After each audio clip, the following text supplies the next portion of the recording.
Já são mais de 360 mil pessoas com a Covid-19 no país.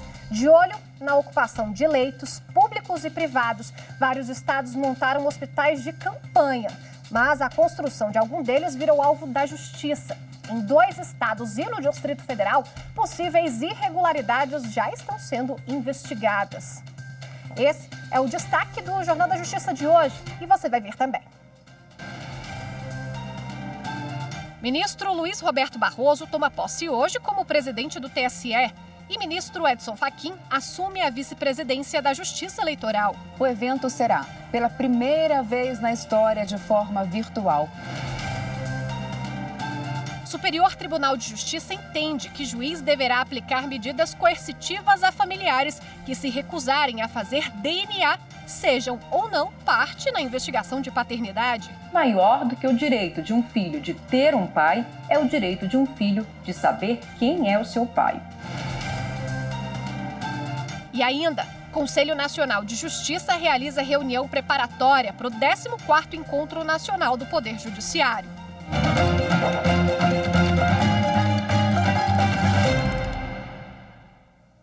O ministro Dias Toffoli, presidente do Supremo Tribunal Federal e do Conselho Nacional de Justiça, testou negativo para a Covid-19. Ele está internado desde sábado em um hospital em Brasília, onde passou por uma pequena cirurgia.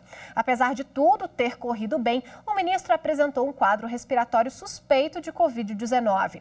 O boletim médico da equipe que atendeu o ministro informou que Toffoli vai fazer novos exames para descartar a hipótese de um falso negativo. Enquanto isso, ele vai ficar internado. O ministro está estável, respira sem ajuda de aparelhos e, nas últimas horas, apresentou melhora nos sintomas. Por lei, o empregador que foi condenado pela Justiça do Trabalho a pagar quantia equivalente a 10 salários mínimos precisa depositar esse valor para recorrer. É o que se chama de depósito recursal. Mas o Supremo Tribunal Federal, em julgamento no plenário virtual, derrubou essa exigência. Quem explica melhor essa decisão e traz os últimos julgamentos é Gisele Reis, consultora jurídica da TV Justiça. Um dos temas analisados recentemente pelo plenário virtual do STF foi sobre o depósito recursal. O Supremo decidiu que ele não é necessário para a análise de recurso extraordinário em matéria trabalhista. A maioria dos ministros entendeu que essa exigência da CLT é incompatível com a Constituição Federal, por afrontar o sistema de liberdades fundamentais. O ministro citou que a jurisprudência do STF já entendia que esse pagamento prévio não havia sido recepcionado pela Constituição. No julgamento, prevaleceu o voto do relator, ministro Marco Aurélio, que foi acompanhado por mais 5 ministros. Ele afirmou que o acesso à justiça e a ampla defesa são garantias asseguradas pela Constituição Federal. E a exigência de um pagamento, de um certo valor para recorrer ao STF não é razoável, pois a lei não pode condicionar o acesso ao Poder Judiciário a depósito prévio. Na última sessão virtual, o STF declarou inconstitucional uma lei estadual do Rio de Janeiro, que estabeleceu medidas para evitar a intoxicação de trabalhadores por substâncias químicas que estão presentes em tintas e corrosivos. Para os ministros, somente a União pode legislar sobre direito do trabalho. O plenário virtual também analisou um recurso sobre cessão de créditos alimentícios. O Supremo, em decisão unânime, decidiu que a transferência deste tipo de crédito alimentar para outra pessoa, seja física ou jurídica, não implica alteração da natureza do precatório, de tal forma que eles continuam tendo prioridade de pagamento. Eu fiz para vocês um pequeno resumo dos últimos temas que foram analisados pelos ministros nesta plataforma de julgamentos. Nesta semana, a lista de processos que serão analisados, apreciados de forma virtual, já está no site. E você pode acompanhar os detalhes das decisões do plenário virtual aqui, nas edições do Jornal da Justiça. O Tribunal Superior Eleitoral realiza hoje sessão solene de posse dos novos presidente e vice-presidente. Entre os desafios da nova gestão está a realização das eleições municipais em meio à pandemia do novo coronavírus. A cerimônia de posse do ministro Luiz Roberto Barroso como presidente do Tribunal Superior Eleitoral e do vice-presidente, ministro Edson Fachin, está marcada para hoje às 5 da tarde. Em razão das medidas de distanciamento social por causa da pandemia, o evento será, pela primeira vez na história, de forma virtual, com uma mesa de autoridades. No plenário do TSE, somente estarão presentes a atual presidente do TSE, ministra Rosa Weber, os ministros que serão empossados e o ministro Luiz Felipe Salomão, que será encarregado pelas boas-vindas. Todas as medidas sanitárias serão respeitadas, incluindo a distância de 2 metros entre os participantes no plenário. Entre os convidados para a mesa virtual estão o presidente da República, Jair Bolsonaro, o presidente da Câmara dos Deputados, Rodrigo Maia, o presidente do Senado, Davi Alcolumbre, e o vice-presidente do STF, ministro Luiz Fux. A cerimônia de hoje vai ser transmitida pelo canal da Justiça Eleitoral no YouTube e pela TV Justiça. Estão previstos 2 discursos, do Procurador-Geral Eleitoral Augusto Aras e do presidente da OAB, Felipe Santa Cruz. A nova gestão comandará o TSE até fevereiro de 2022, quando termina o 2º biênio do ministro Barroso como integrante da Corte Eleitoral. Os ministros Luiz Roberto Barroso e Edson Fachin tomam posse, então, logo mais no TSE, às 5 da tarde. Como a Daniela falou, os mandatos vão até 2022. Vamos conhecer agora um pouquinho mais do perfil dos 2 ministros. Natural de Vassouras, no Rio de Janeiro, o ministro Luiz Roberto Barroso se formou em Direito na Universidade Estadual do Rio de Janeiro, em 1980. Dali em diante, começou a trajetória como advogado e professor de Direito Constitucional na mesma universidade onde se formou. Mestre em Direito pela Yale Law School e doutor em Direito Público pela UERJ em 2008, Barroso atuou nas advocacias pública e privada. Ele também foi procurador do Estado do Rio de Janeiro. Autor de livros sobre direito constitucional, com publicações em diversos países, em 2013, Barroso foi indicado para ocupar uma cadeira no Supremo Tribunal Federal. Declaro empossado no cargo de ministro do Supremo Tribunal Federal, Sua Excelência, o senhor ministro Roberto Barroso. O ministro Edson Fachin também se formou em Direito em 1980, na Universidade Federal do Paraná. Nascido em Rondinha, no Rio Grande do Sul, Fachin foi professor do curso de Direito. Também atuou como advogado e procurador do Estado do Paraná, além de outras áreas. Com mestrado e doutorado na PUC de São Paulo e pós-doutorado no Canadá, o ministro Edson Fachin foi indicado para o Supremo Tribunal Federal em 2015. Em quase 5 anos, atuando na mais alta corte do país, Fachin é o relator da Operação Lava Jato, que apura fraudes cometidas na Petrobras. Os ministros Luiz Roberto Barroso e Edson Fachin vão ocupar a presidência do Tribunal Superior Eleitoral pelos próximos 2 anos.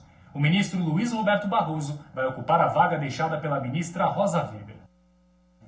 E a seguir, hospitais de campanha, justiça de olho no risco de irregularidades na construção e gestão. Já já. Justiça, para mim, é tudo aquilo que é do meu direito e que eu tenho possibilidade de buscar uma solução de algum problema, de algo que fui lesado de alguma forma.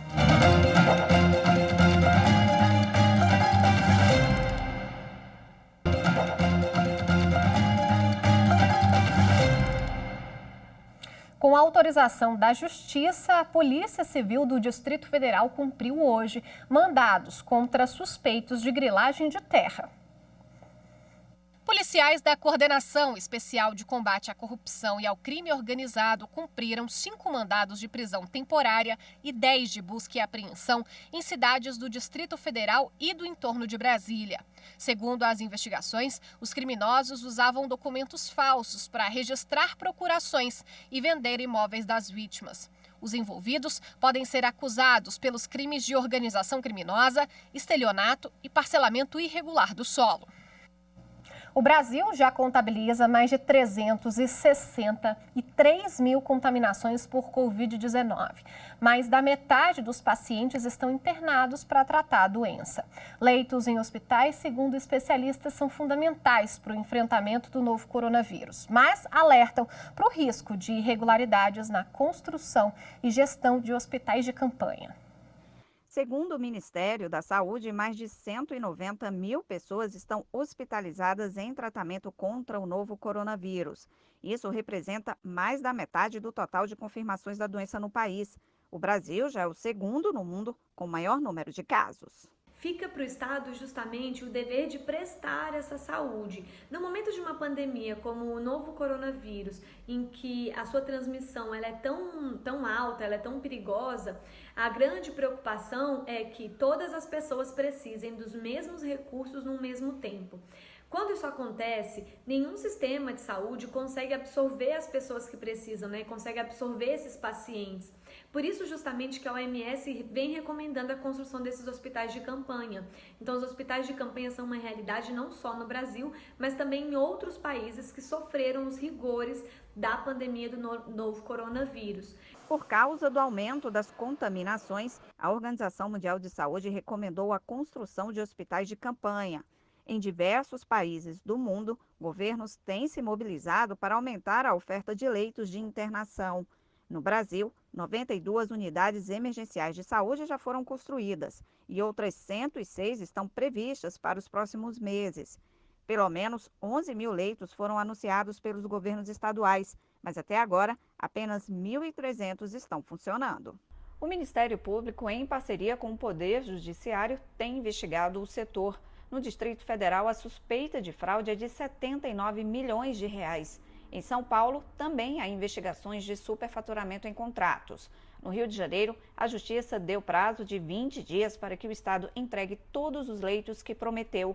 Dos 7 hospitais de campanha anunciados, apenas um está funcionando. O CNJ, Conselho Nacional de Justiça, recomendou que os governos deem prioridade a aluguel de vagas na rede privada. De acordo com o Conselho, a medida é mais eficaz e econômica. Além disso, evitaria casos de corrupção em contratos emergenciais para a gestão de hospitais de campanha.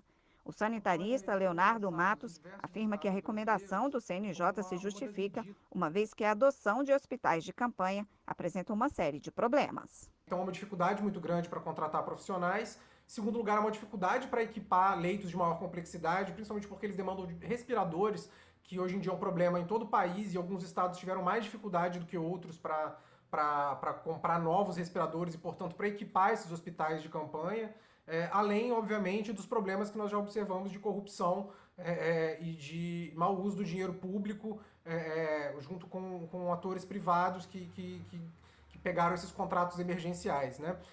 Então, a consequência que nós observamos hoje é que em muitos lugares onde esses hospitais deveriam estar em pleno funcionamento, evitando o colapso do sistema de saúde, isso ainda não aconteceu.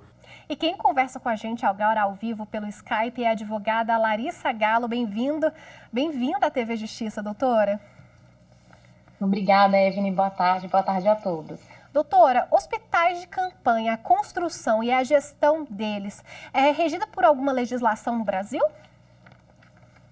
Aqui no Brasil, essas construções e essa gestão, ela é uma novidade, né? Como foi dito na reportagem, nenhum sistema de saúde do mundo está pronto para uma pandemia. É uma situação atípica que requer também atitudes atípicas. Aqui no Brasil, em fevereiro, foi editada a Lei 13.979, que é quem regulamenta as medidas de enfrentamento do coronavírus. Posteriormente, essa lei foi alterada por outras 2 medidas provisórias, a 926 e a 951, que trouxe redação nova a alguns artigos para regulamentar como vai ser o enfrentamento, não só com relação aos hospitais de campanha, mas no geral para o enfrentamento da pandemia. Esses hospitais de campanha, doutora, eles passam por uma gestão, inclusive por contratos emergenciais, porque é uma situação de emergência, como nós sabemos, né? Essa questão de fiscalizar e cobrar depois a eficiência, né, dessa gestão, quem fica com essa responsabilidade? Sobre essas contratações, o Tribunal de Contas ele tem competência para fazer essa fiscalização, tanto o Tribunal de Contas da União, a nível de verbas verba federal que for destinada, e dos tribunais de contas dos estados e municípios também. No caso de verba estadual e municipal, os tribunais de contas têm a competência para fazer essa fiscalização. Todos eles podem fazer contratos emergenciais sem licitação nesse momento? Sim, a Lei 13.979, ela prevê a inobrigatoriedade dessa licitação. É compreensível porque um processo licitatório realmente demanda um tempo muito grande, que para uma situação de emergência ficaria inviável o processo integral licitatório para poder fazer essas contratações e essas construções. Como tem sido a atuação, né, do Ministério Público e do Poder Judiciário em relação a essas fiscalizações? Em alguns casos foi bem ágil, né? Sim, nós vemos que a ação está sendo bem rápida, bastante eficaz, o Ministério Público tem acompanhado. É importante a gente ressaltar também que a lei que eu já citei, a 13.979, no artigo 4º, ela prevê que essas contratações sem licitação são tornadas públicas por meio de site. E nós temos tanto o portal da transparência como no próprio site do Ministério da Saúde essas informações de como estão sendo feitas essas contratações, os dados das empresas contratadas, o valor desses contratos, para que nós mesmos, da população, possamos acompanhar como está sendo feita a destinação da verba pública e as contratações para essas construções desses hospitais de campanha. Doutora Larissa Galo, muito obrigada pela participação aqui na TV Justiça e pelas informações. Eu que agradeço, até a próxima. Veja a seguir, Conselho Nacional de Justiça faz reunião preparatória para o 14º Encontro Nacional do Poder Judiciário. Os detalhes daqui a pouquinho. É a equidade, é a igualdade, é o respeito para manter o equilíbrio entre as partes, né?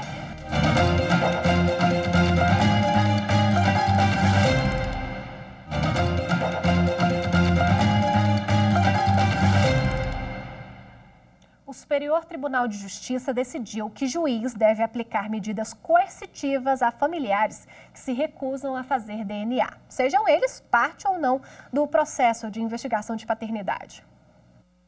O entendimento foi firmado pela segunda sessão do Superior Tribunal de Justiça depois de acolher uma reclamação e cassar a sentença de primeiro grau que extinguiu o processo de investigação de paternidade sem que fosse apurada a alegação de fraude no primeiro exame de DNA feito há mais de 25 anos e antes de esgotadas as possibilidades de realização de novo exame após a morte do suposto pai. Essas determinações tinham sido feitas pela terceira turma em julgamento de recurso especial, por isso o caso voltou à primeira instância. A ministra Nancy Andrighi, relatora da reclamação, ressaltou que foram localizados 2 irmãos vivos do suposto pai falecido, mas no dia do exame eles não compareceram ao laboratório. Segundo a ministra, o magistrado de primeira instância considerou não ser viável a integração do polo passivo pelos irmãos do falecido, pois eles não seriam herdeiros necessários. Além disso, o juiz entendeu que a recusa dos envolvidos em fornecer material genético não poderia levar à presunção de paternidade. Mas no voto, a ministra entendeu ser necessário cassar essa sentença para determinar que seja concluída a instrução sobre a filiação do autor da ação, devendo o juiz, se preciso, adotar as medidas coercitivas autorizadas pelo Código de Processo Penal. A ministra ressaltou que maior do que o direito de um filho de ter um pai é o direito de um filho de saber quem é o seu pai. Hoje é o Dia Nacional da Adoção e para celebrar a data, o Conselho Nacional de Justiça faz um tuitaço com a hashtag Adotar é Amor. A ação vai começar às 3 da tarde no Twitter do CNJ. O CNJ quer incentivar e divulgar a importância do processo de adoção.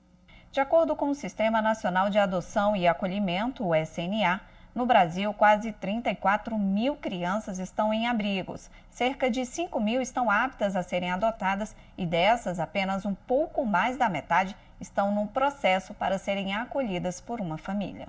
Tribunais, artistas e personalidades vão colaborar com a campanha. A transmissão começa às 3 da tarde no Twitter.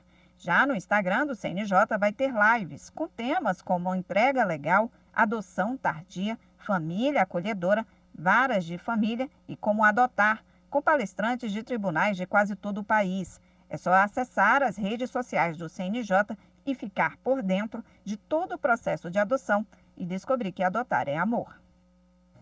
Para participar do Tuitaço, é só acessar o perfil do Conselho no Twitter. CNJ_oficial vai aparecer aqui na tela.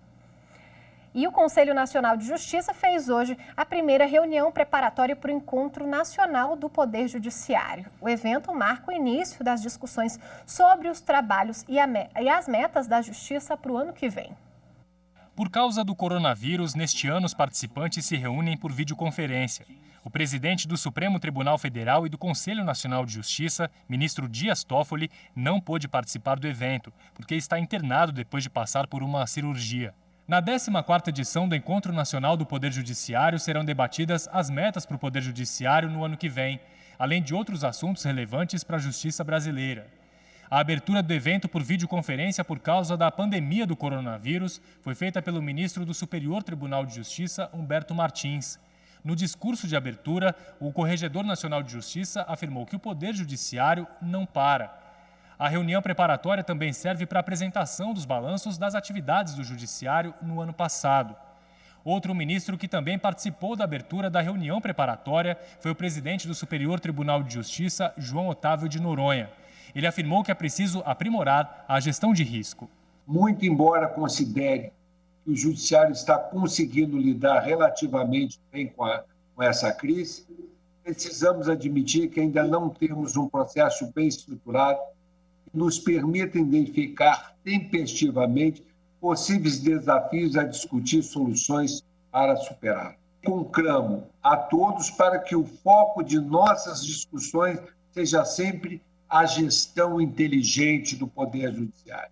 Representando o Tribunal Superior do Trabalho, a presidente do TST, ministra Maria Cristina Peduzzi, disse que a reunião marca o início de um novo ciclo. Temos o desafio de enfrentar as tensões decorrentes, não só e especialmente da pandemia, mas também dos avanços tecnológicos e científicos. Então, vivemos um momento em que se clama por cooperação, inclusive enquanto condição para alcançar o estado de equilíbrio e harmonia que se coaduna com o papel maior do Poder Judiciário.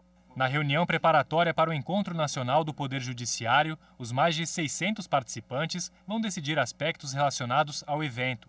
Além disso, são apresentados os projetos e trabalhos desenvolvidos pelas comissões permanentes do Conselho Nacional de Justiça. Assuntos como cooperação judiciária e gestão de dados estão na pauta de discussões. Em tempos de combate ao coronavírus, a atuação do Poder Judiciário em relação à saúde também vai ser abordada pelos inscritos na reunião, entre eles presidentes e servidores dos tribunais de todo o país. O sociólogo, professor e ex-presidente da República, Fernando Henrique Cardoso, é o convidado do programa História e Justiça. Entre os temas da entrevista feita pelo jornalista Márcio Ait está o papel do Supremo Tribunal Federal e os problemas enfrentados pelo país com a pandemia do coronavírus. Vamos ver. Eu acho que o Supremo é uma instância fundamental se nós quisermos manter, como eu quero, o rol democrático. Agora, nós vamos assistir à matança dos pobres. Não é que não vai matar rico também, está matando. Começou matando rico, mas vai matar mais pobre. E a situação de desigualdade vai ficar mais visível. Será que depois da pandemia nós vamos lembrar disso? Então, anota aí o programa História e Justiça com a entrevista do ex-presidente da República, Fernando Henrique Cardoso, vai ao ar às 8 horas da noite aqui na TV Justiça. E o Jornal da Justiça fica por aqui. Obrigada pela audiência. Logo mais a gente se vê no especial Coronavírus. Até já!